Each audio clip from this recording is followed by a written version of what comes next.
what I would tell my younger selves is that even though you may feel by yourself, you're not alone. Even though you may feel invisible, people see you, and that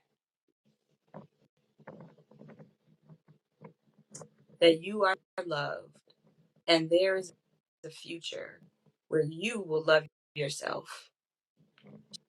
Just keep going and be brave with sharing your truth and asking for help of the people that are there because they can see you.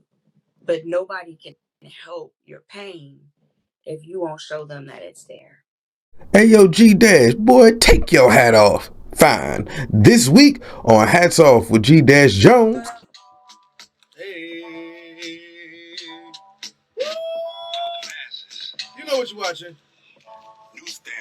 It's Hats Off with your boy G Dash Jones.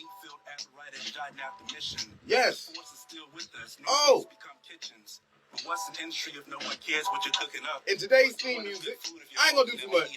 I just gotta let this. What? Food for thought with only poets at the table. So this industry is wobbly. Yes. Hold up. Couldn't care less. Skirt. Woo. The bars. Okay. You're watching Hats Off with your boy G Dash Jones. Oh, and that theme music right there was KP Ultra. That's right, aka Christopher KP Brown, bumping poetry in traffic off of his newest spoken word album, Bumping Poetry in Traffic. Go check out KP Ultra all over Bandcamp, all over everywhere. But that Bumping Poetry in Traffic, that's a vibe right there. Now. Today's guest. Yes. Today, the doctor is in. All right. From live from University of Delaware, but that's just a part of it, right? Interdisciplinary. Okay. Like, and I mean, we talking vocals, we talking poetry, we talking. She called herself the literacy bank. She wants you to read. All right. That's right. She wants you to read. Read well. Okay. Making sure that the reading gets done. Also, prolific writer, prolific performer, storyteller, community builder. I could go on and on. Well decorated as well. Has been on many stages and many publishments. Miss Dr. Yalonda JD Green. That's a fact. Welcome up. How you I'm doing? good. I'm good. Well, I'm glad to have you here. Now let's start off. Let people just know some stuff about yourself in case they don't know you. Okay. Well, I always say I'm a Detroit girl. I was born and raised in Detroit. I have been in Delaware since December 2021 when I moved here from Louisville, Kentucky. But I have been in Wilmington just over a year, and it has been wonderful. And so a lot of my performing experience, a lot of my growing up as an artist and a performer and an educator, like it all kind of came in waves. But a lot of it just started from when I was a kid and when I was trying to figure out who and what I wanted to be because there was so much pressure. And what I didn't know was that I was already a lot of stuff and that I could be so many things. And that's one of the things that's unfolded over the course of my life, that I have a better understanding of what I am and how I am through the relationships that I build, through creating and collaborating and helping people to connect to their best selves. You know what I mean? Yes. Okay. I'm sorry. Sometimes I like to do this. And we started off early today. You in the back watching this. If you trying to figure out who you are, what you're supposed to be, you're a bunch of stuff. Cells, organisms, thought processes, goals, and all types of things. So don't lean into that unnecessary pressure because, as she said, you are a bunch of stuff. With that said, kind of take us into your journey into art throughout all the pressure. How did all those things lead you into this art world? I would say that the earliest creative part of me was a singer. And it was singing in church where my Aunt Nell would gather all of us up to go to Holy Savior Missionary Baptist Church in Detroit. And we'd be in the Celestial Choir, the Celestial Choir, for the kids and singing. And that's where I started to build a sense of who I could be creatively, but I was still really anxious and nervous and was uncomfortable with my voice. But I started singing the Lord's Prayer. That was my song from about 8. And I mean, in some ways it still is, but getting up and singing in front of people is something that I've been doing probably the longest of all of the creative things that I've been doing. My classical training started at 14 in high school. I studied music in college, and I've done a lot of performing, but until about 2008, 2009, I didn't really know what my music was. And I didn't understand myself as a musician. I didn't even like my own voice. So where I am as a musician and as a teacher and as somebody who is an instrument and who is connected to that aspect of creating, my story isn't like I've been singing all my life and I had all of these awards and I liked my voice, because I didn't. So I've been a very active musician since I was about 15 years old. And I've been in choirs in college, went in high school, really focusing on that. I went to Renaissance High School in Detroit, and it's a college prep magnet in Detroit. It's one of the elite schools. Like I told you, I'm a nerd. Like I am. Like I'm, I am, and I have been. And so it's one of those schools that you have to test into and maintain GPA and all that stuff. But we also had an excellent music program. And for the first time, though I had been singing off and on throughout my life, when I got to Renaissance and when I got to Nina Scott, who was the director there and who's like a godmother to me now, that's when my musicianship started. That's where my understanding of music and interpretation started. That's where my appreciation of repertoire, that's where my appreciation of singing with Black voices in diverse um, genres of music. That growing up in Detroit, I grew up in a predominantly Black city and predominantly Black choirs and classrooms and all of those things. And so all of the things that I learned singing in high school have carried me in my craft into adulthood, though it's stuff I learned when I was 15 or 16 years old. Okay, so now I have to ask this because I'm super curious. What was it like for you to be in a place where other people appreciated your voice? They told you you could sing. They kept asking you to sing, and you're like, I don't even like how this sounds. Like, what is that like, and what made you keep singing through it?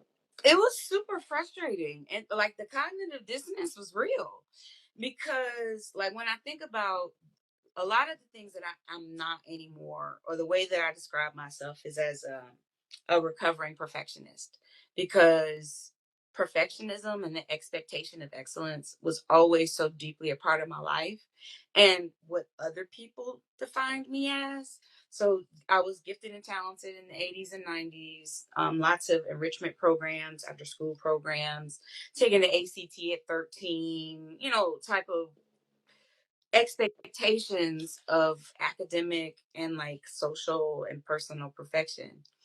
And so I was an elite singer and I won awards and medals and all that kind of stuff. But I really felt like I was an interpreter for somebody else's music.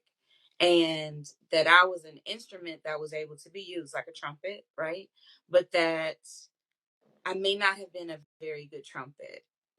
Other people thought that I was, but I couldn't appreciate it because when I was learning a song, or if I was singing with my group, like a chord in high school and then one accord in college, like we were tight, like 4, 5 girls singing close harmonies, a cappella, like an elite squad of singers.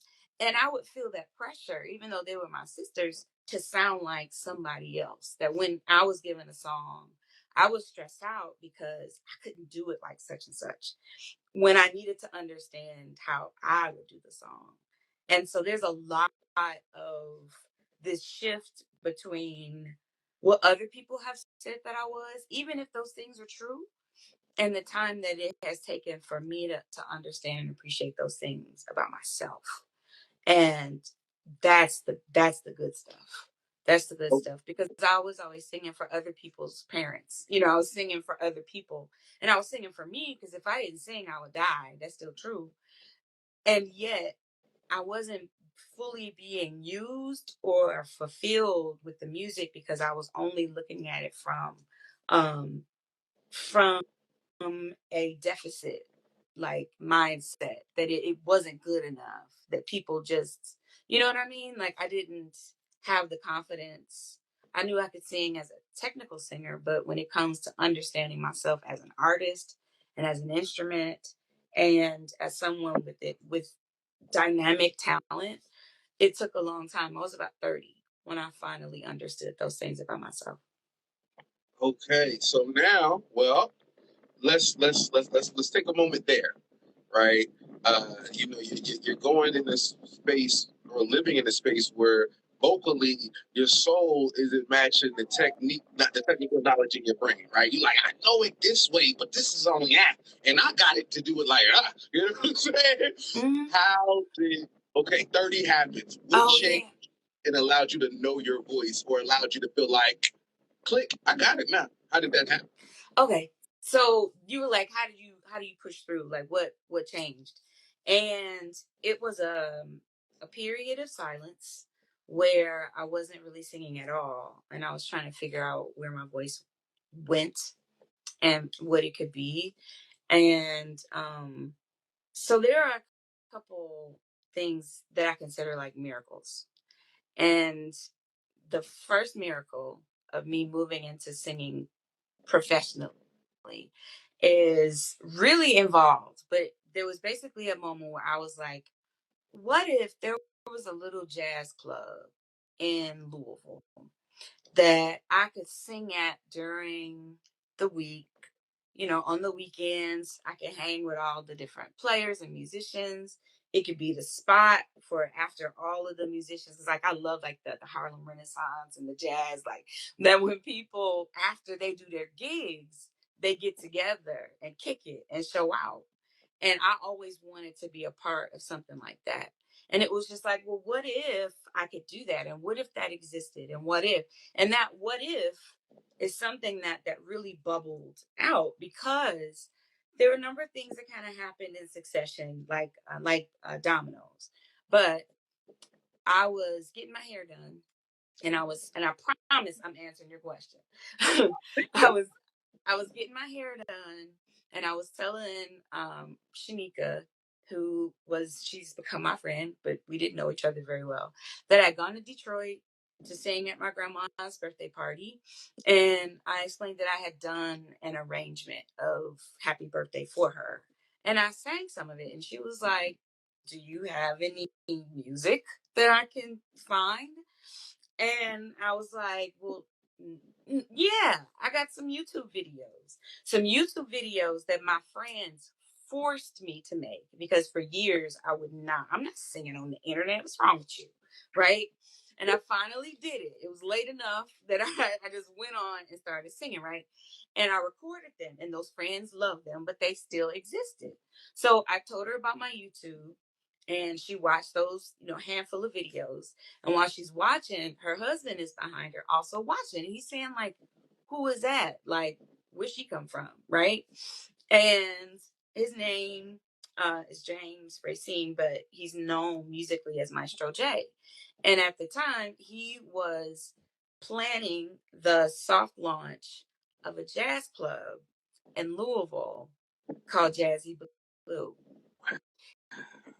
And he had me kind of join him in his band, performing summers and, in the summer, different gigs at the park or whatever. And I was one of the first musicians to perform at Jazzy Blue, this brand new jazz club. And it's where I learned that I was an improviser. It's when I learned that I was an artist. And the difference was I had been doing all of this technical singing, and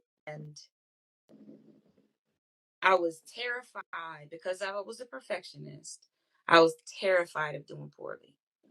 And so I couldn't enjoy singing because I needed it to be perfect. And I wouldn't do anything without a rehearsal.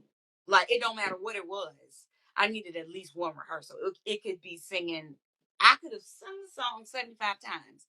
I am not doing it without a rehearsal, right? Now, I told you I'm an improviser now. I'll drop something right now, right? So I remember being in college and having this moment where I'm singing this solo of a spiritual, and I have this moment of diversion. There's this point where my brain says that it wants to do this new thing, but my body says, no, this is what we rehearsed. We don't deviate from what we've rehearsed.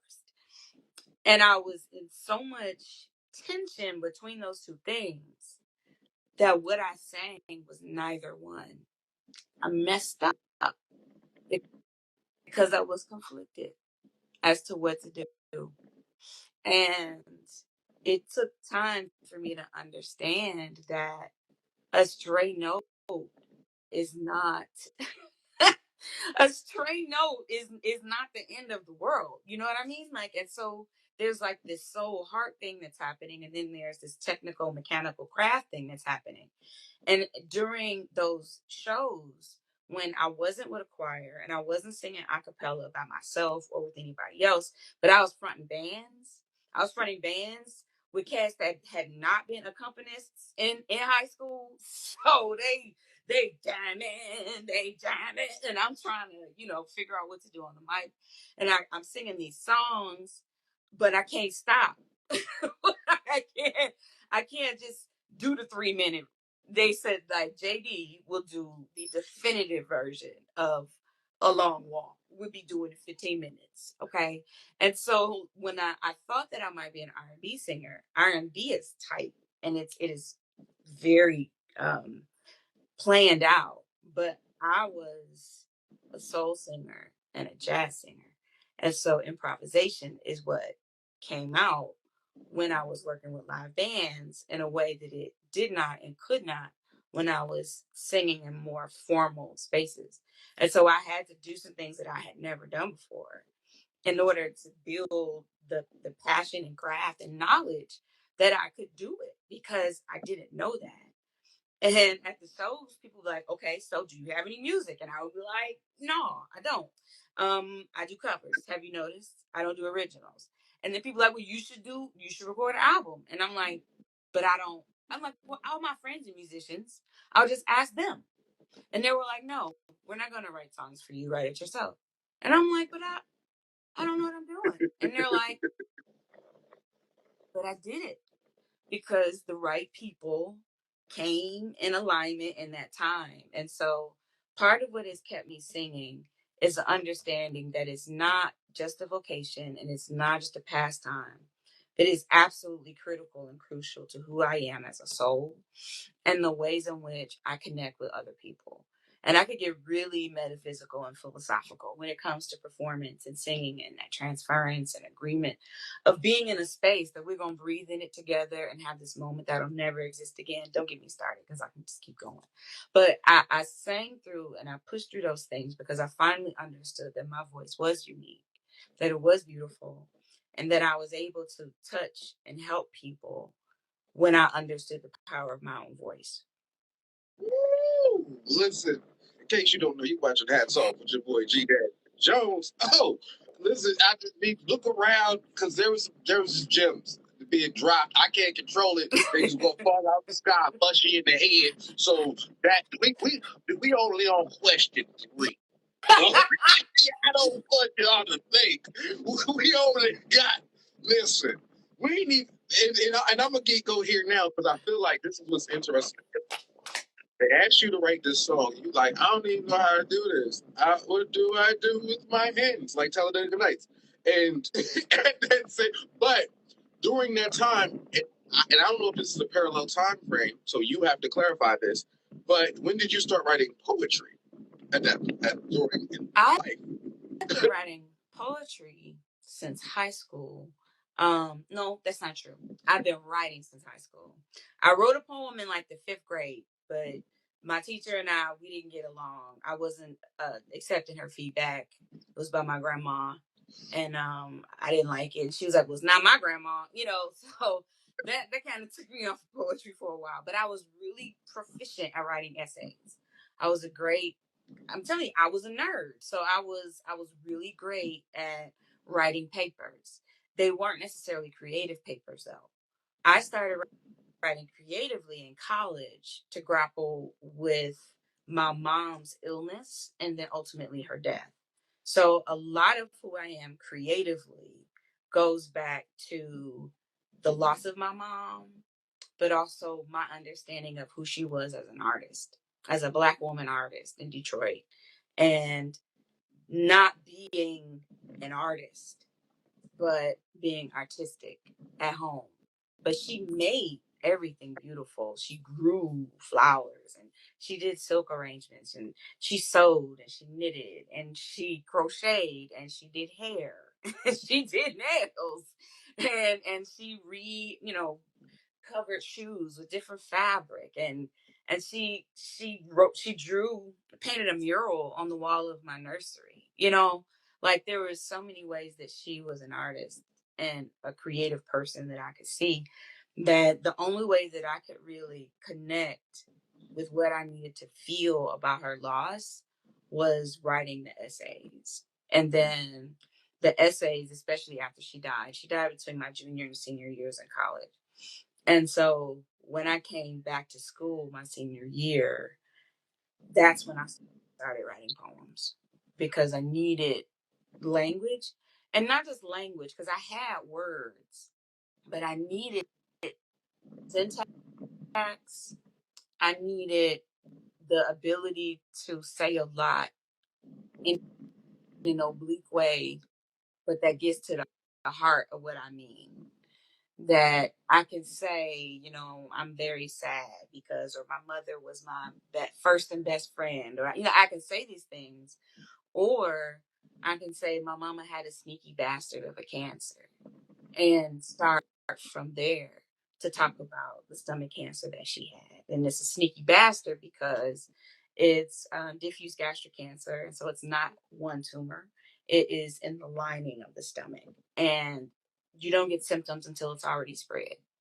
And she was basically 40 when she was diagnosed, and she was 43 when she died. And it had a really big impact on me, and needing just alternatives to be able to articulate what I was feeling. That's where poems started. And I was in the creative arts club because I'd gravitated away from the concert choir. I was on the academic team and stuff like that. But I started taking creative writing classes and started writing poetry and hanging with the poets my senior year in college. And then after I won awards and things, I had an award-winning essay called "Walking in Borrowed Shoes" about my mom. She loves shoes and bags, and I do too. So I had this inheritance of shoes, and so I wrote the essay about that. And then I didn't write any more poems until like 2004. So it was like 2-3 years of no poems. And I remember exactly what poem I wrote. So like there's a lot of me being a singer and me being a poet and a writer and me being a performer, that I had been doing all of those things, but not in the same way that I do them now. So poetry was something that was back here that didn't become a more primary thing until I started working on my PhD at the University of Louisville in 2005, 2006. Well, before we get there, or maybe while we get there, I'm curious. So you started writing because, so you sang it's funny, your craft of singing at the time was external for everyone else, right? It wasn't for you. Yeah. Meanwhile, when you started writing, that was fully internal. That wasn't for everyone else. That was you learning your words. When did I know at 30 is when you figured out, hey, okay, my voice can be for me as well, and it's best. When did you learn that your art was that your poetry could be for other people as well? About 2007, maybe. So I was looking at going to grad school because my education is vast. I really did truncate everything. I didn't tell y'all stuff about me. But I went to Kentucky State University for my undergrad, and that's in Frankfort, Kentucky, from Detroit. And there's a lot of Detroit folk there. Then I went to Wake Forest University for my first master's degree, which is in communication. And then I started writing. I was thinking about creative nonfiction, and I wanted to write creatively, but I also wanted a PhD. So that's when I found U of L, and they had a humanities PhD. So it's an interdisciplinary program, and I could write poetry as my dissertation, and that's what I did. So as a part of that writing and getting connected with my mentor, Dr. Estella Majozo, and taking classes and things, that's when I started sending out work for publication. That's when I applied for Cave Canem, the home for Black poetry, and that fellowship. And when I was reading my work for other people is when I understood that it wasn't just for me, but that other people, when they listened to my pieces, they weren't just sad because I was sad, but that the sadness that I was writing about resonated with the sadness or an empathy that they had. And it was that connection that let me know that none of the things that I do creatively are just for me. Like none of them. I mean, they come through us, but there's we all connected. And you know what I'm saying? Like we're all connected. And the unseen is a big part of that. And so I have this education ecosystem, and I've got this very like soul bound of the people and the dirt, and you know what I mean, and working those things out in order to be a lot of different things at once, but be one cohesive self at the same time. I don't know if I'm making sense. I don't know if I'm boring the people, We but cooking. We cooking. it's been Go a ahead. lot. Yes. Okay. Okay. Right. So now you're in the midst of this. Okay. Uh, you're doing what you do as far as hearing yourself, learning your pen, kind of figuring out what it feels like for others to absorb your pen and to be blessed by it. Um, in that same world, again, I love this conversation because it's like a bunch of, like you said, it's a bunch of parallel time frames where things are like, it's like a Tarantino movie, this conversation. So Yes. Yep. They just out of sequence. yes, Yeah. yes, but that's what I enjoy about it. So now we have the singing storyline or timeline, we have the poetic timeline, but I feel like weaved throughout of this timeline comes storytelling. So how do we become and storytelling is its own world. Again, for any of you who do not know that how storytelling works, it's its own thing that sits in place. It sits into place in music. It sits in place in poetry. It sits in a lot of different arenas. It has a lot of different chairs, but it is its own world. So how did you get into the storytelling aspect? Okay, give me. I always keep a pen in my hand, so I need to make sure I answer. The storytelling. So the storytelling comes from multiple places, of course. I will say that my appreciation for myself as a storyteller came about when I started performing live, when I started singing in those audiences. And the songs that I was being given, when people get dressed and have a good time, they go out, they pop in their fingers, they sing into the songs, they in it. And folks enjoy being in a space where they can be at ease with music, right? So the thing about me is that I wouldn't just do song, song, song, song, song, but there's like stage banter and there's talking to the audience. And so a lot of what I would do that helped me understand who I was musically and I would break the song down. And then I would start talking to the people and asking them questions and saying, because at the same time, I'm working on my PhD and I'm working on my PhD and I have to teach because I have a graduate teaching assistantship. And trying to teach undergraduate students is hard. Trying to teach predominantly white undergraduate students is hard, especially when they're all from Kentucky and you are probably the first Black teacher they've ever had in their lives. And you don't look much older than them because you aren't. And I had some hard classes to teach. Like Cultures of America was a very difficult class. It's interdisciplinary because it's an interdisciplinary program, but the people that I inherited the books from, the syllabus from, was trash. And I didn't have time to get really comfortable to develop my own stuff. And so the students hated the book. I hated the book. The kids hated me. And I kind of hated them back because it was very difficult. Because the thing about Cultures of America, that particular course is looking at it fulfilled the diversity requirements and stuff like that. But it's essentially examining notions and constructions of Americanness, American history, American development, American all of that, but from the margins. So we're talking about minoritized folks. We're talking about Black folks and people of color. We're talking about indigenous people and using historical documents like the Indian Removal Act to talk about how people can go from different nations to Indians, right? That we would talk about the different executive orders, or we would analyze Bank of America commercials to figure out what they're really selling. I had to work on my comedic timing. I had to be able to make them laugh. I would show a episode of Twilight Zone when the monsters are due on Maple Street. I would also, talking about race and racial differences, I would show the episode of Chappelle's Show when he talks about how like Black people dance and white people dance and the difference between them, and it would get them laughing.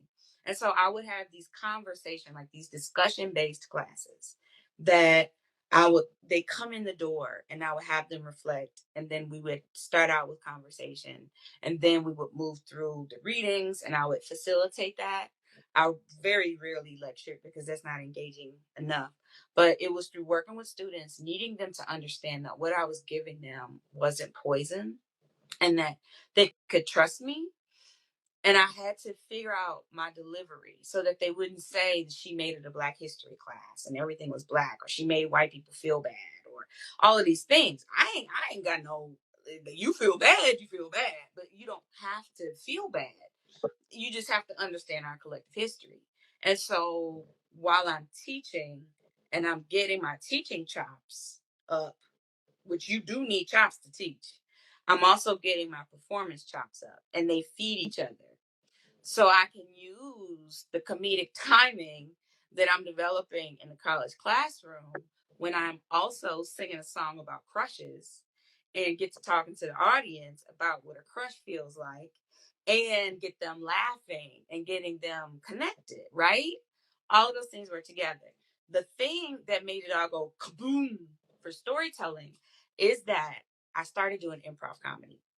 And that is what taught me truly that I was an improviser. And what's so funny is that a lot of the things that I learned as an improviser, I was just tagging along. So my ex-husband is a performer. We both are. And he decided that he wanted to be an actor around the time that I decided that I really wanted to be a singer. And he really loved that for me. And I loved him performing for him. And we kind of supported each other by being this non-traditional couple of aspiring artists who are starting to do this in their 30s.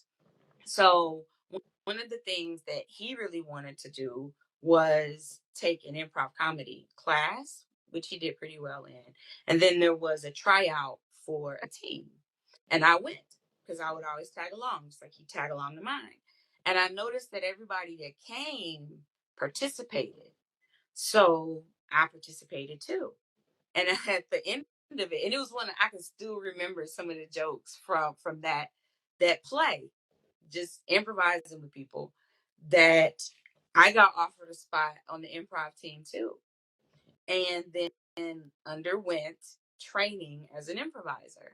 And Stefan Gerhardt, who is a diehard improv overlord, is also a trained actor and worked with like Shakespeare in the Park and that kind of stuff.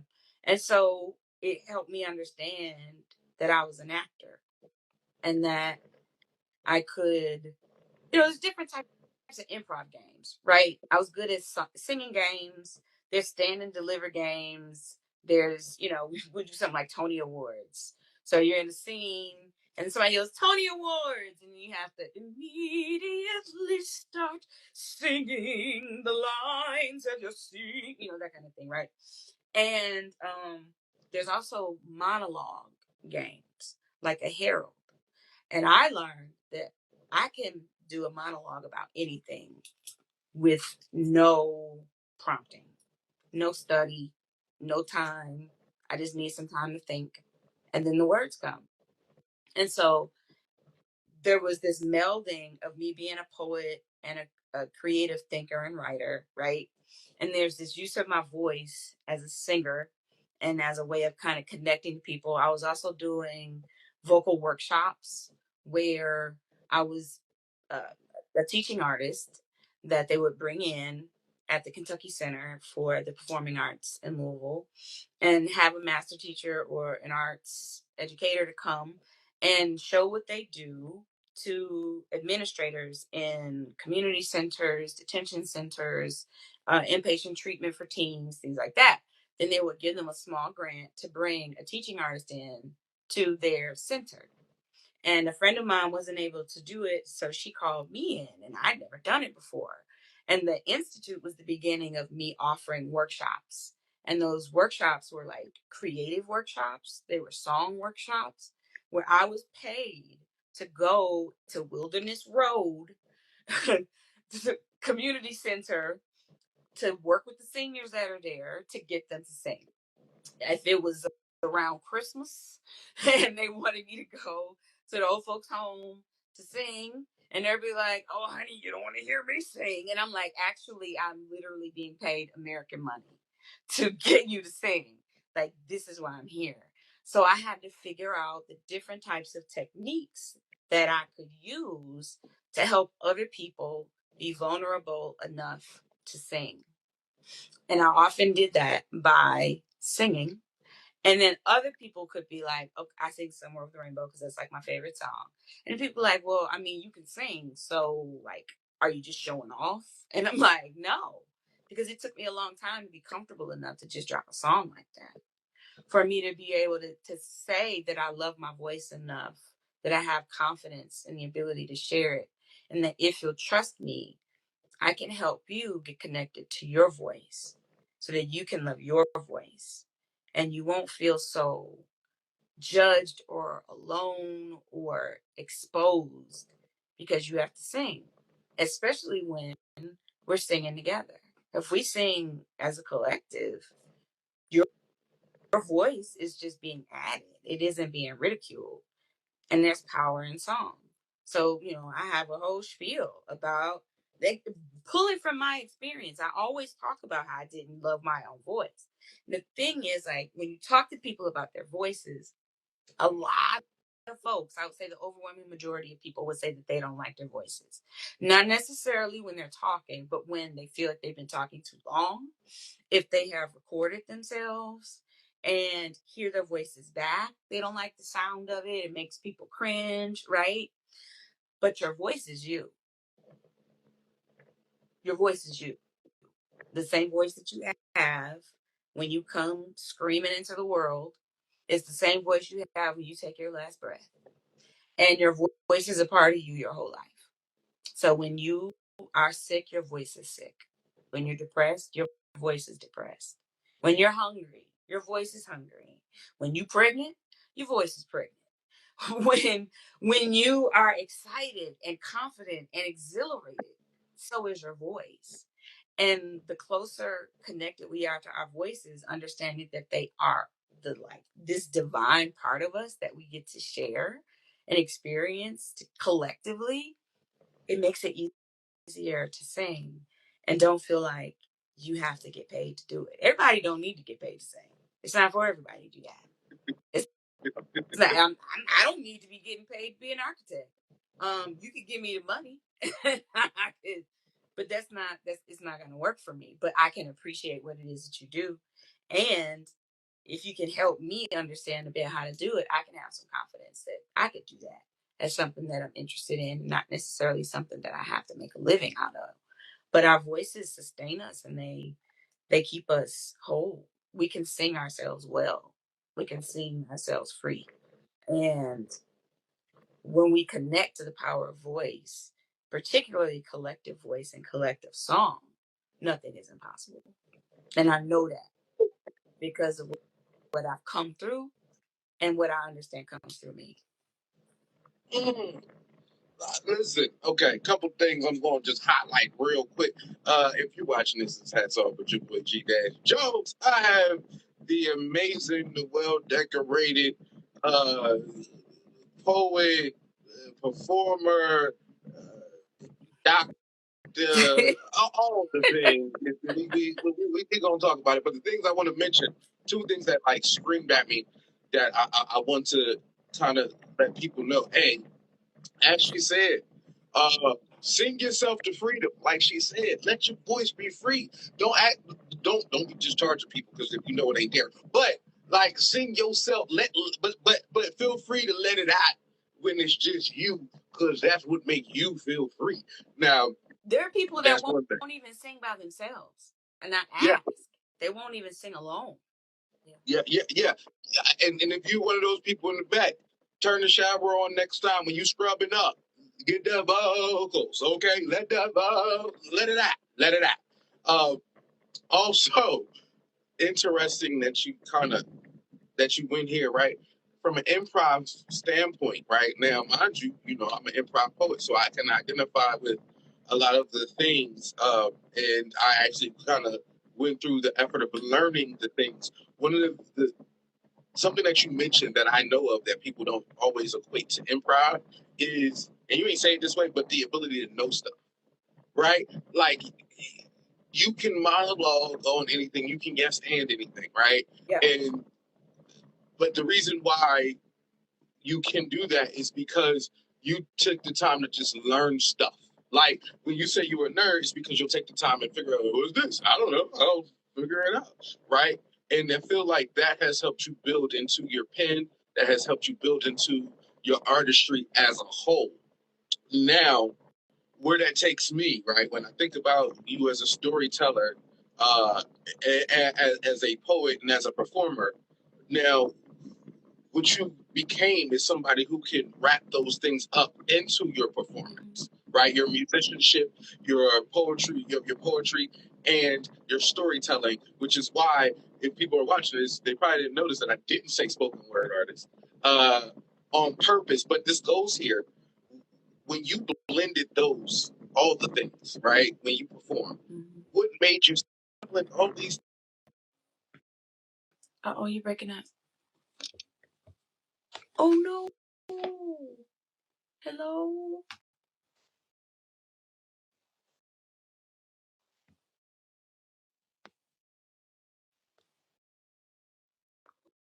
What happened?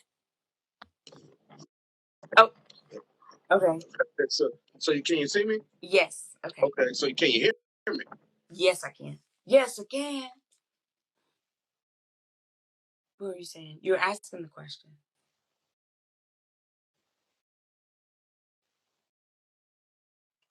Did you freeze again? The devil's a liar. He's a hater.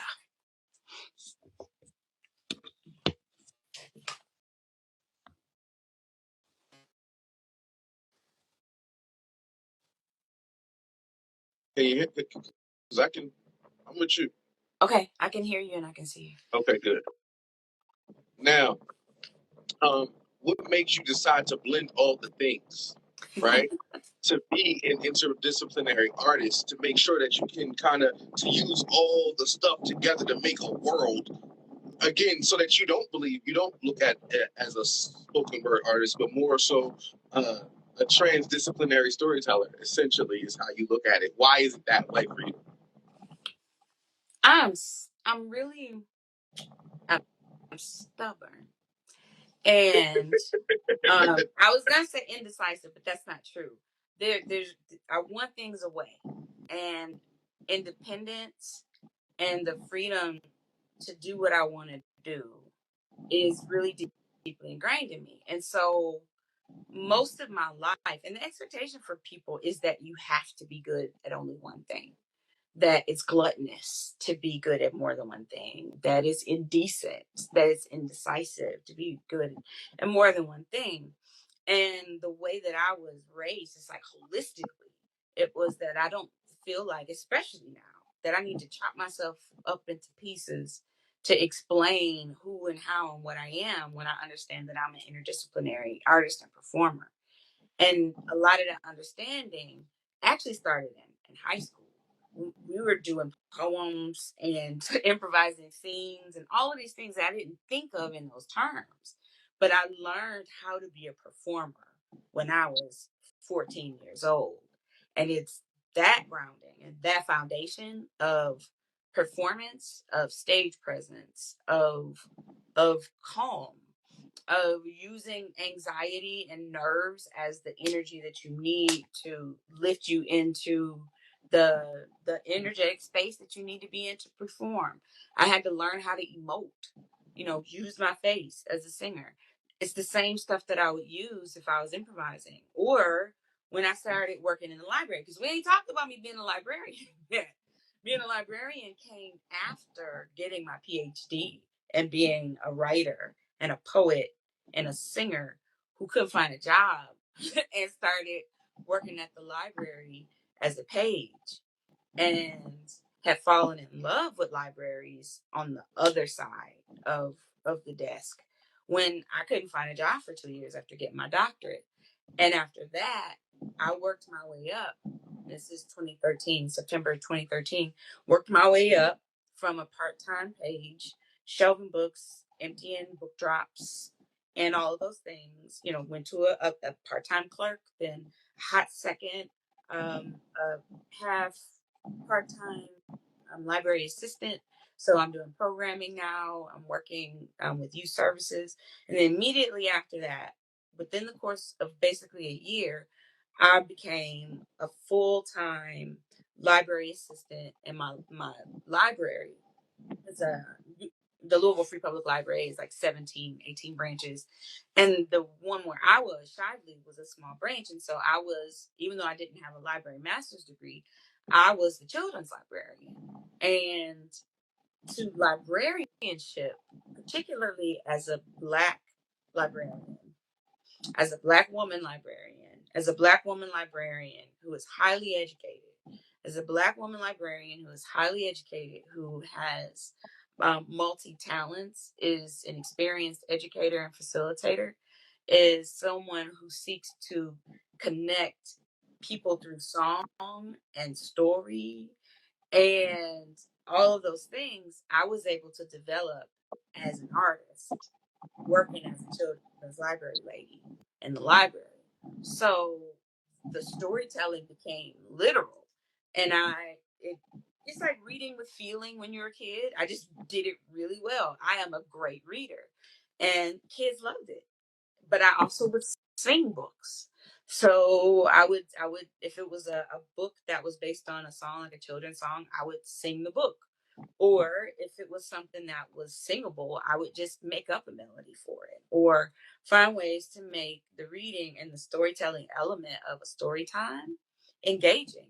And I was building on all of those things. The training that I had as a young adult in high school, my training and polished in college, learning that I was meant to be a live performer who fronted bands with very diverse genres of music, being able to be comfortable and confident in front of an audience, even if I was scared to death, and to connect the importance of what we learn collectively and the access to resources in the library to not only work with kids and their families, but to be somebody that is prominent and loving and serving the greater Louisville community.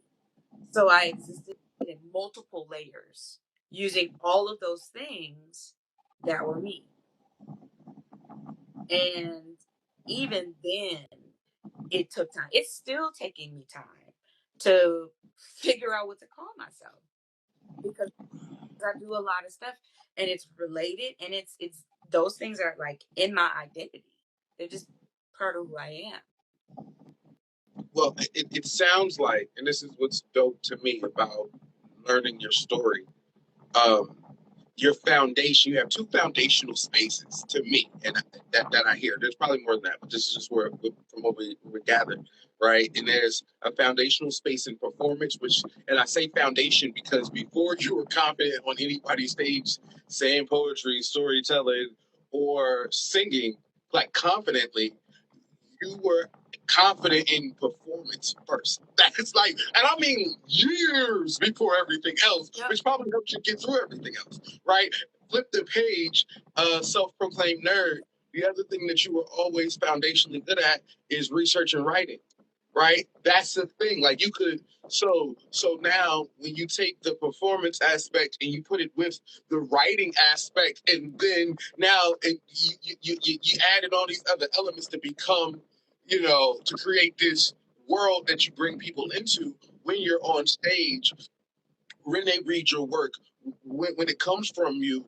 This is what you are, right? It's all the it's you are interdisciplinary, uh, and that makes me have to ask you: do you feel as though you found your purpose? Yes. And what I understand about it is that it is evolving. So I was thinking about this earlier, because people go, "You do a lot of stuff," and it's true. I do in terms of like domains, right? Um, but I didn't start doing it all at the same time. It was added to me by degrees, right? Because if I did all of the things that I could do when I was in high school, when I was in college, I would have been so overwhelmed that I would have completely shut down. Because there were times when I did completely shut down, that I can't be a poet right now.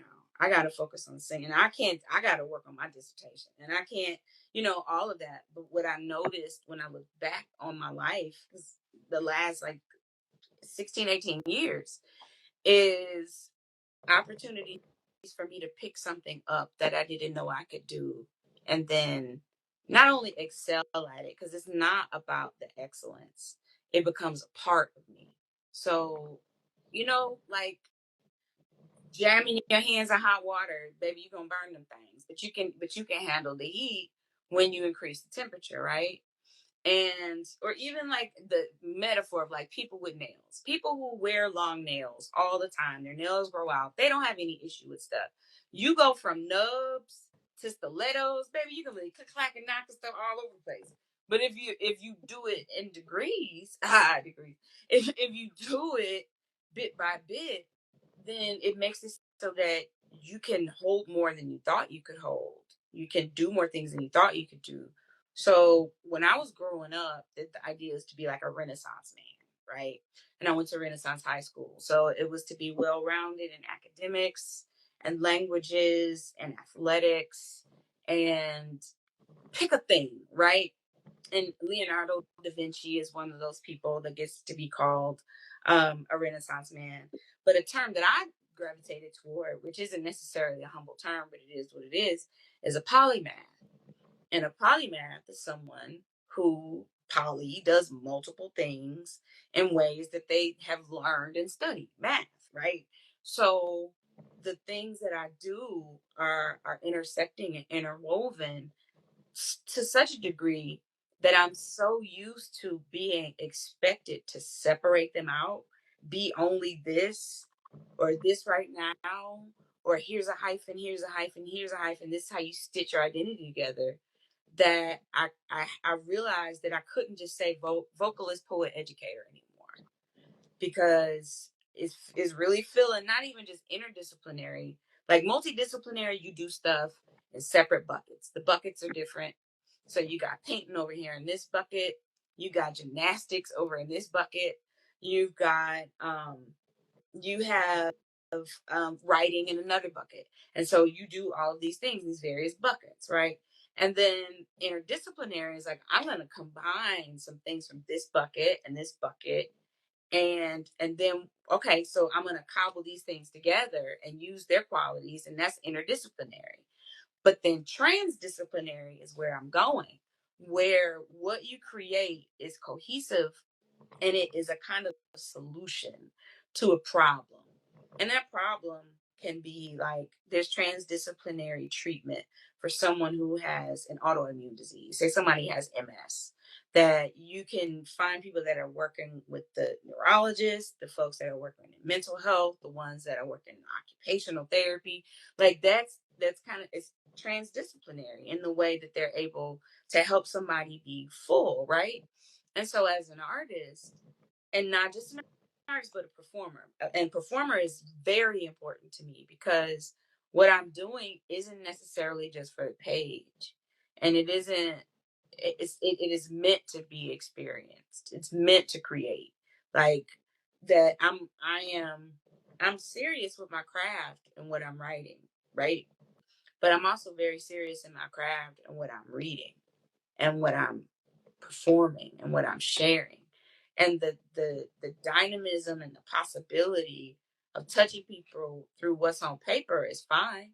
Even if because I'm experimenting with different forms of integrating audio and using some different things to get the voices out to figure out what I want to do, but also understanding that there should be an experience that people have when I share that work, that I'm not just giving them something that they've could have experienced anywhere. Like we got the album at home. If you just gonna do it like the album, why we pay $75 and got on uncomfortable shoes, right? So it is because performance transcends time and space, and it cuts through our pain and it cuts through our preoccupations, but it gets to the soul of us. Everything I do is meant to be able to be done live because that is when it matters the most. Okay, right. So now things that I want to point out, and you mentioned this again, and I slipped my mind when you said the first time. But again, you in the back, if you're watching this, things I listen. I need the people in the back to know something. The ones up front already know it, but the ones in the back, okay. What you might not realize is you just said this a couple times, but it slipped like it just sat in. If your talent, whatever your talent's writing, your talent is singing, your talent, whatever your talent is, and it might not even live in a blatantly creative space, whatever it is. You may not realize this, but there are schools, community centers, senior centers, all types of stuff that might be able to use your talent to help people in ways that you would never even imagine. Right? Again, you may be able to use your talent in ways that you may never even imagine. Now, might you have to go up to this place and say, "Hey, what do you do for that? By the way, I do this. Any ideas?" Yeah, it does take for you to kind of put yourself out there that way, but you never know the room you're impacting or the people you are building. And that's when you kind of are able to walk in a purpose that's bigger than you, if you would. Now, that's something that you mentioned that stuck out to me. I think people don't always know. Also, something that people wouldn't realize is that you can be a single person all by yourself and still be poly because hear me out, like this ain't even no neo stuff. Like you don't got to be neo to be poly. You can be poly by yourself, right? You can be poly in solitaire, okay? Same time, because that's about skill. Okay, that's about skill. I don't even know if Neo has the skill to be poly in solitaire, but Polymath. yeah, different type of poly, but still, okay. Now, all right. So I am okay. Why I didn't ask this, but I did mention it. You prefer storyteller over spoken word artist.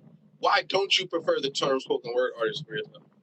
I will say because of the traditions that I come out of, I don't feel like I'm learning, but I don't feel like I have enough claim to say that I'm a spoken word artist. And I would say because there are folks, particularly say that do slam. And slam, spoken word, not necessarily the same thing, but they overlap. They do. And people that do one will be called another one. And some of those people are championship winning spoken word artists, right? People that may not engage with the page at all, who are using a different kind of skill set and community in the way that they come up as poets, as performers. Like, the genres are important. What I'm learning is that it doesn't matter if I call myself a poet or a spoken word artist. People are going to call you what they want to. And when it is a commission and it's like Juice was spoken, I'm like, no, I'm sorry, I don't do that. I'm a poet. It's like, nah, for real, what you want? I got you. And if you commission a piece with me, which is what Elevation has done, a spoken word piece, it's gonna become something that has song in it anyway, usually. And it's a way for me to appreciate that my voice is not just a singing voice, and my voice is not just a prepared voice. What Elevate Vocal Arts does, and Elevate Vocal Arts is the nonprofit entity that houses Elevation, the only professional choral group in Delaware, and it's full of master musicians and educators, music educators and performers, and all of that. But it's about the vocal arts, and vocal arts include singing. The vocal arts include speech. They include spoken word, like poems. They All of these things, hip hop and rapping and MCs, and like all of those things are part of the vocal arts. And that's why I would call myself a vocalist over a singer often, or a musician and my instrument is voice, because that's what my training says. I say, well, what instrument do you play? My instrument is voice. Say something, right? So it's like I'm coming into a place where I know that I belong there, but I'm not trying to walk in dressed in something that I ain't earned, when there are other people who have. You feel me? So I believe I'm becoming more of a spoken word artist because I am more intentional in the artistry of my spoken word, and not just not just written text, and not just improvisational, like extemporaneous speech. Because I used to teach public speaking. Like, there are a lot of things that come together to help me to understand how to connect with people and how to perform. But I'm getting more comfortable with the ways in which my spoken voice is able to do the things that what I've only attributed to my singing voice. That my voice is a unified voice, and it's not split into categories either. Interesting. Interesting. Speaking from somebody who has seen you perform at this point a nice amount of times, right? It's very interesting to hear you say that. Like, listen, if y'all want to know what y'all think she is, go to her page to look at it. But yeah, I'm petty. I am petty like that. And there are poets who are watching this live right now. And guess what? And I know what they would say. I know exactly what they would say if they saw you. And that's why I want them to go see you. So, okay. I also invite you live right now. And the next time that you are in the comments of one of these virtuals that you see me on. I know. Yeah. Yeah, you know. Okay, that's it. That's it. I ain't got to say nothing else because you know. Okay. Fact. Okay, I have a vision of how this works for you, but I want to ask you this before I move past this part. With all the things you do,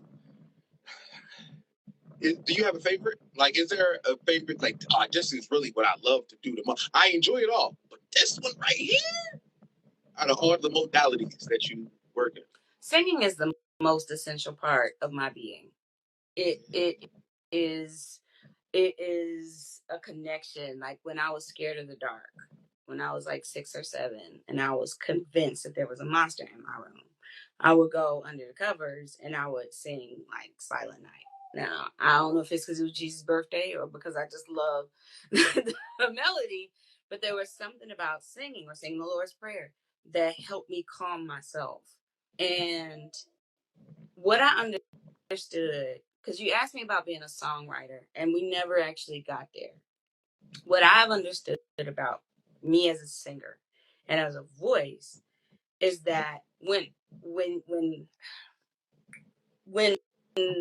the poems come, when the songs come, when the ideas come, and you go, oh, that ain't no good, or I ain't really feeling that, because all of the people that I was growing up with, when they were writing songs, they were sitting at a keyboard, they were at the piano, where they had staff paper and they were writing their scores out. There's an amazing musician and arranger and composer, Stacey Gibbs, that I basically grew up singing his material. And he's like a giant of choral music now because of the work that he does in spirituals. But me and my girls were singing like handwritten copies of his work. I thought that the music that would come to me wasn't legitimate because it wasn't sitting at somebody's, because I didn't play piano, because the genesis of it wasn't on staff paper. And so the songs that I had that might have come to me, I told them they weren't good enough, so they stopped coming. But when I had opened that door, remember that miracle of the what if?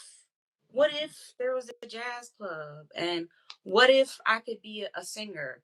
Because my ex-husband was angry with me that I wouldn't go on singing shows, that I wouldn't go on American Idol, that I wouldn't do those. And I hate singing contests. I really do, because I feel like there's room for everybody's voice. And I've known some people with amazing voices to go on those shows and not do very much because they don't always want craft and talent. They want a story. They want to be able to package you in some way.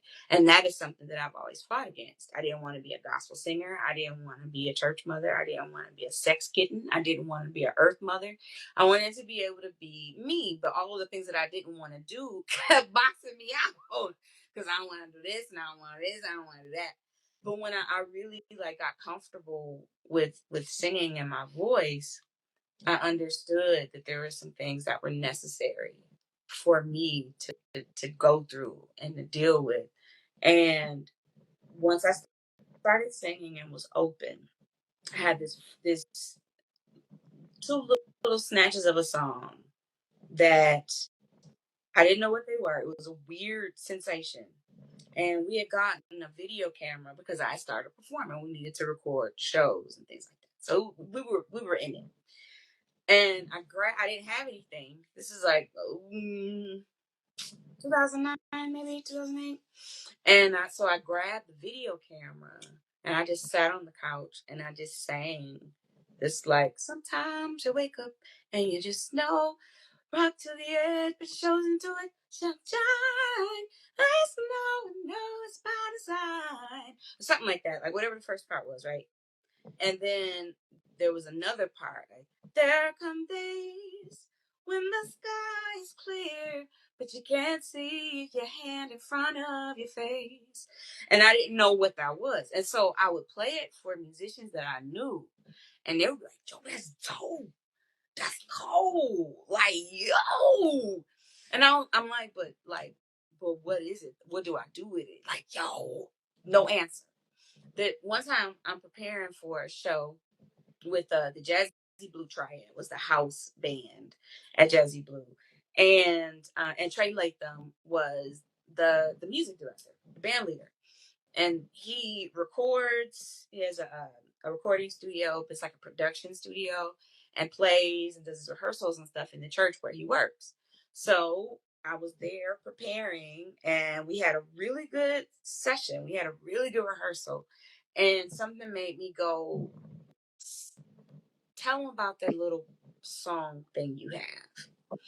And so I played it for him. I played both parts. He was like, okay, okay. Then he went and he picked up a guitar and he came in and he sat down and was like, play it for me again. And I played it for him and he figured out some chords. And then he was like, do you want to record this? And I said, yes. I'd been in studio sessions before in different capacities, but never for my own music, not as a songwriter. So we did a demo, we did some scratch vocals. And at the end of it, he was like, if you want to do an album, just let me know and we can figure it out. So I took that demo with the scratch vocals home and I played it. And I was like, what you think? Is we doing this? And he was like, yeah, you better. So I started writing an album. And this is how I know, like, this is how I know God is real. This is how I understand trust as an artist now, looking back. I would go in there with an idea. Trey and I would play songs for each other that we liked or vibes that we were going with. And then we would start to write. So we didn't come into the session with anything written necessarily. We wrote in the session. And we collaborated. So we might start something, and then that's when I learned that when you got me on the mic in a recording studio, I'm gonna give you a whole lot to work with. So we would be playing, and he would just let the tape run, and so I would be scatting, ad libbing, I would be doing all kinds of stuff. It was so much fun, and we kept doing that. And writing songs together and playing ideas, developing skits, and all kinds of stuff. So Diurnal Movements is my album. It's my first and only solo album that was released in June of 2010, and that's when people started to. That's my dog. I don't know if you can hear her howling, but that's when I started singing for real. That's when I understood that I wasn't just a muse and I wasn't just an echo. Like I have this poem called, The Blues Woman, and she says, "What if ain't no more songs in me, just echoes?" And it's like that is a fear. Like, what if there isn't a wellspring, right? What if I've reached my cap? What if I'm a pool and not I'm trying to where water comes through, like fresh water flows, and we can, as artists, we can hold ourselves to some really high standards of being like these fertile creative beings all of the time, and that's just not realistic. But every day I showed up in that studio was a day I left with a song, or I left with an idea. And so one of those songs is one that I use live called "Take It All Away," and it's a postlude, one of three pieces. And it's super simple. If you go on my Bandcamp, I'm pretty sure it's still one of the free songs that's on there, because it was a gift to me and I give it away.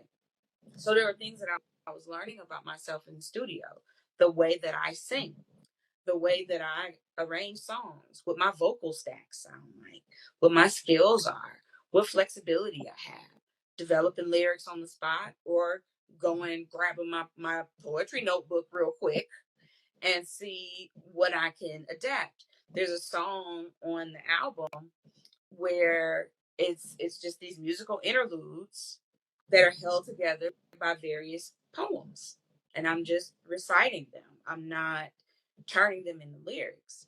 So like so many different parts of who I am, like I said, it's like they begin to just fuse, or they begin to attach. And now I'm in the part of my life where I'm not making a difference between all of the things, trying to identify it anymore, or trying to even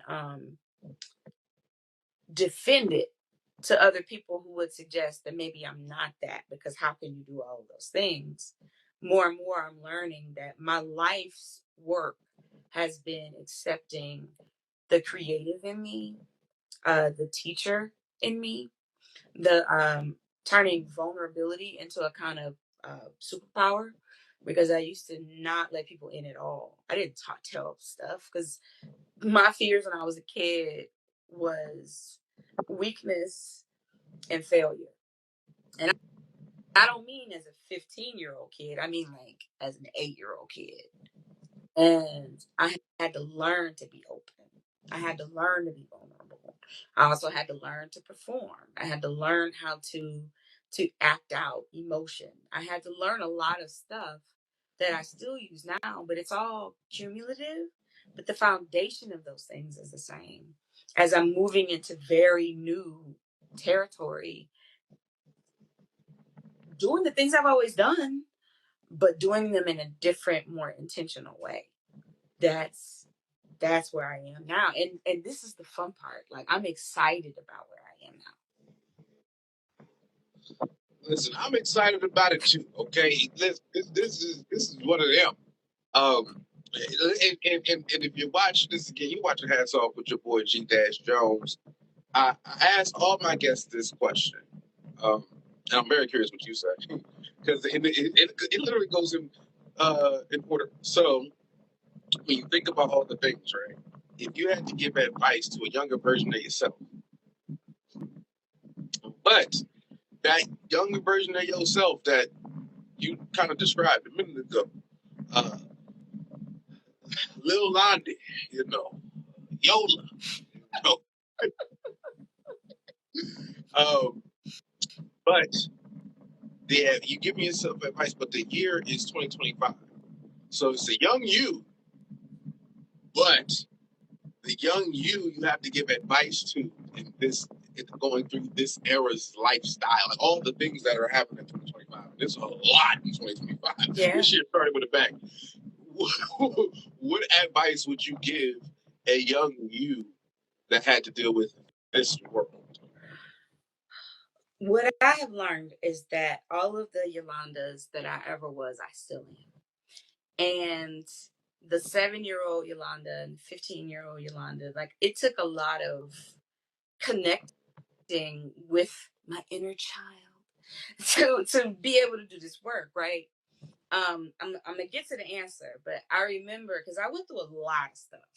I was a Black girl growing up in Detroit in the 80s and 90s, and my background and where I was from, they were complex places to be in, and I had to be the girl that I was in a world that was hostile, and it made me hard and brittle and anxious.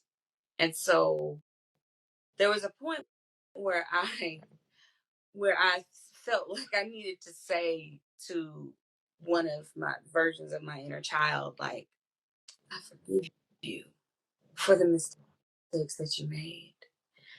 And when I felt like I needed to forgive this younger version of myself, one of those younger versions cussed me out because it was like, I see you up on your high horse, all whole and healed and whatnot, but I had to go through a lot to get you where you are now. So you don't need to forgive me. I need you to understand that you couldn't be you if I hadn't been me. So what I would tell my younger selves is that even though you may feel by yourself, you're not alone. Even though you may feel invisible, people see you. And that you are loved, and there is a future where you will love yourself. Just keep going and be brave with sharing your truth and asking for help of the people that are there because they can see you. But nobody can help your pain if you won't show them that it's there. Woo! Wise words from a great woman. No one can help your pain if y'all don't know that it's there. If you don't show them it's there. If you don't show yourself that it's there. Listen, I'm not going to go into this, but I do want to highlight something. I don't want to miss it. You said it earlier. You said it way earlier, but it applies. You can't be a lot of times people say you can't be all the things to everyone. Sometimes you have to realize that you don't have to be everything to yourself at the same time. Not at the same time. You got a whole lifetime. At least one. At least one. At least one up. But most of the time, actually, that one got a couple. Mm-hmm. So, all right. Now, this has been a phenomenal episode of Hats Off with your boy G Jones. Listen, I'm going to let you know this. I tell people if you give me a word, I give you the poem. Whenever I have a poet on my show, I give them the option of giving me a poem, and then I give them a poem in response, whatever you want to do. But while you think of that, I like to do what I call a quick hat tip. That's a quick hat tip. Where I give some love to some phenomenal people, did some phenomenal things, moving the needle. So real quick, first, quick hat tip. Blip, blip. I said a quick hat tip. Blip, blip. I'm gonna give a hat tip to the Nomad and the new Nomad owners. The Nomad is a free venue where people go into and have been for the last 15 years. Shouts out to Dave and Linda who were the owners of it, keeping it rocking. People just going in there and performing and creating a bond.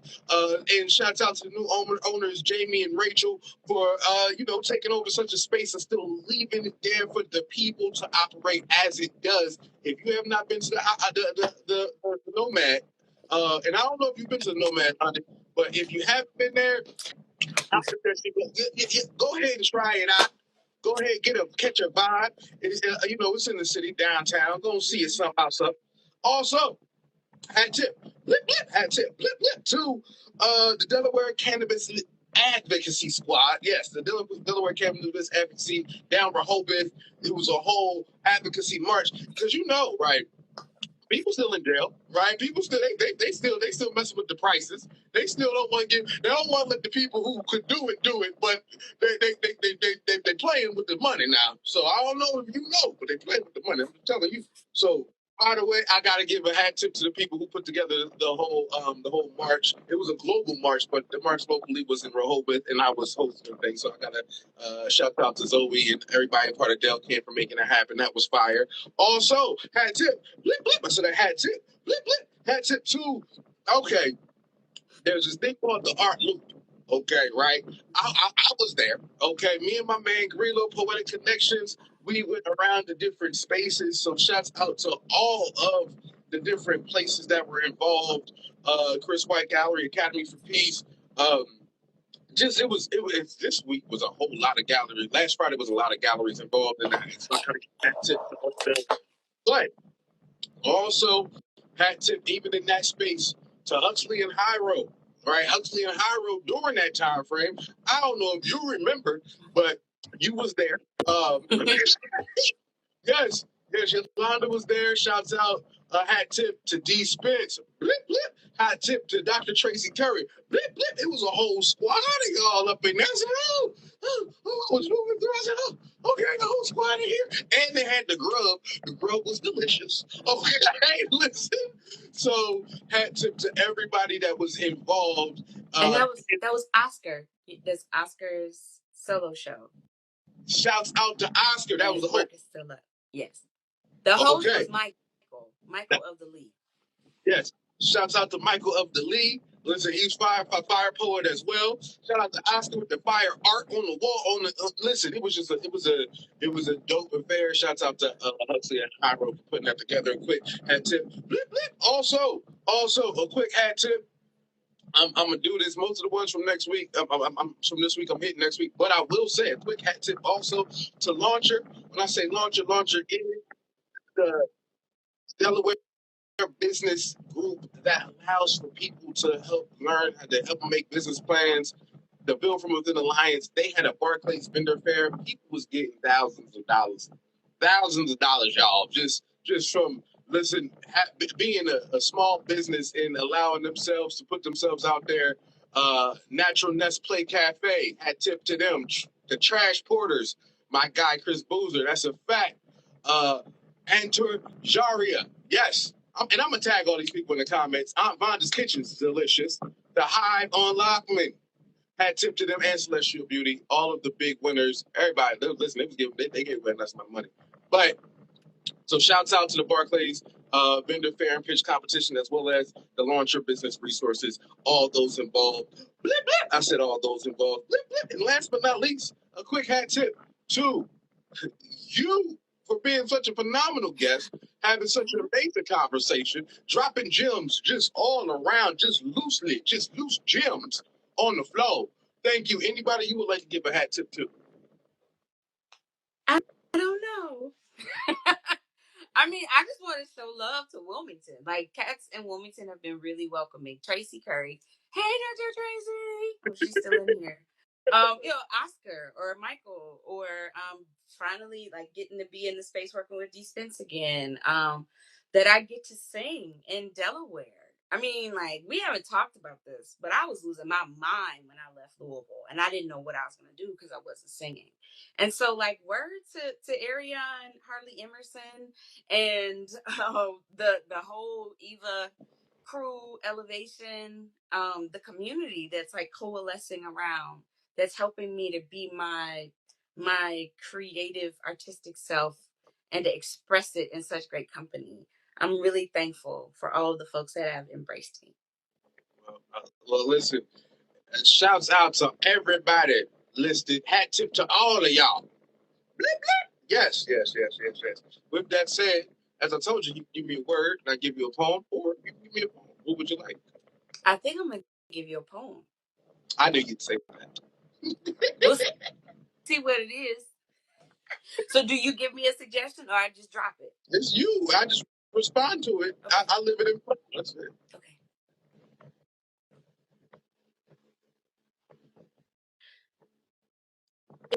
It's funny how you can feel that you know yourself until somebody asks you what your name is, what you answer to, and what you won't, what you wear, and what you don't. It's something when you have to acknowledge a body that you walk in and dress and feed, but don't understand is living with you as you move through and understand your own need. When you ask yourself a question, how often do you wait for the answer? When you ask yourself to perform, how often do you wait to receive? When you open your mouth with a word for others, understand that it comes across your tongue.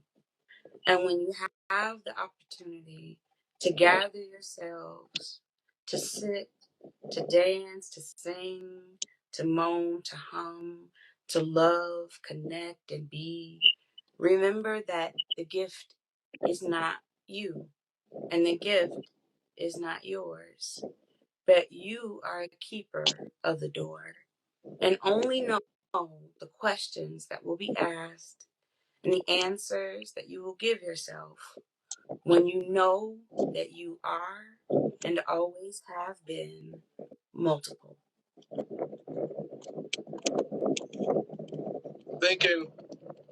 I'm thinking, okay, so I guess if that's what was given to me, then make sure that it's wrapped up properly. I need it in a bow. So I'm lying. I may not need that, but what I do know is maybe I just need it to make sure that it has the card to let me know that it's for me. Because a lot of times I can speak, but that voice that projects, I don't know if it's from me. Like, I can see, but I don't know if the things that catch my eye, if they were meant to be for me. Like, I don't know if what I hear is a vibrating frequency that's made for my ear. Maybe it is, but maybe it's not. Maybe it was from a previous lifetime, but I've allowed my existence to move around as if it's okay that it forgot. Maybe I need to stop asking who it was for. Maybe I need to learn to receive, but that comes with me learning to believe that everything that I have accomplished was meant for me to achieve without trying to figure out if it was all really for me. See, the words that were said are words that not just come inside of my mind, but throughout time, I will have to pull back layers to define as they bounce around inside of my head. These are words that I will have to close my eyes so that my mind's eye can understand why I may hear them in a way that feels like I've already read. Oh, I get this. This is where it comes from. See, you told me this was mine, but really what this allows me to do is bloom things that should be for you and everyone else. But that only comes from me having the same amount of confidence that what is from me. Because once it's from me, it can be for you. And once it's for you, it can help bloom all of us. And when it blooms all of us, now all of a sudden, you're not just pouring into me or delivering. No, we are building community through the things that we are allowing ourselves to be. That's why it's more than for you. Thank you. Mm-hmm. You did that. That was you. That was all you. I just word salad. Mm-hmm. I mean, like, it be like that. Like, I mean, it is. You know, when people say, you know, like, that was for me. You know, I'm preaching to myself. Like, I mean, so often it has to bounce off you. You know what I mean? Like or it's a rebound thing. Like, oh, all right, wait a minute, that wasn't just like okay. So when I talk about time and connection, right? I really believe that there is a power of consensus, like this shared agreement of you and me and whoever else is in this space with us, right? Where this conversation will conclude, but it'll never end. Like it'll never be destroyed. It'll always be living at some point because we came together, shared space and intention and conversation and sincerity and magic. And it's something that wasn't but is, but will never be again, and yet also will never not be. That's how time works. That's how art works. We suspend time all the time. The time it takes you to think something in your head and say it out loud, the way that you exist in space, the way that you move, like all of these things, they're agreed upon. And so when we get into a place where we have a consensus of what is possible, other things grow through that. It's its own world. Without saying too much, what I will say, I don't know if you know, you just, so you did a poem, right? And then your poem was very much so about uh, self self awareness, self existence, and receiving the things, right? Mm-hmm. And then my poem was about understanding the things, right? And then you didn't know this, but what you just did was encap it with another poem without it being a poem. It was just never everybody was. And it encapped in a way that then connected the things throughout time that made it as a whole world. So if somebody when you go back and listen to it, you're like, oh wait, because it intertwined and then it became a whole thing at the end that's the same fire. Oh man, thank you so much for being an awesome guest. You were dope. And thank you for all the gems that people just got to pick up and receive from you throughout this episode. Anything you would like to say before we get up out of here? I'm just glad to be here. Thank you for sharing your dopeness and the space that you created for yourself and has been created around you. Thank you for sharing it with me and giving me an opportunity to talk about some stuff that I probably needed to talk about.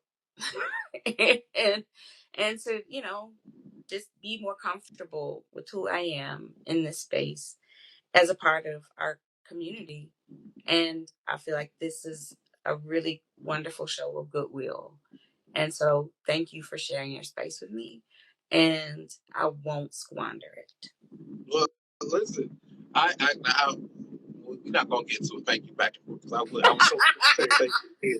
But what I will say to you is, if anybody sees her, what she just said feels like unbelievable because when she performs, she is very verbose in how she speaks about the thing. Like she talks very often. So yes, I'm talking about you like you're not here while you on the screen. But so go ahead, check her out. Go ahead, see the things. Shouts out to everybody watching this. Again, thank you for being a phenomenal guest. As I like to, and again, everybody should know Poetry and Traffic. Shouts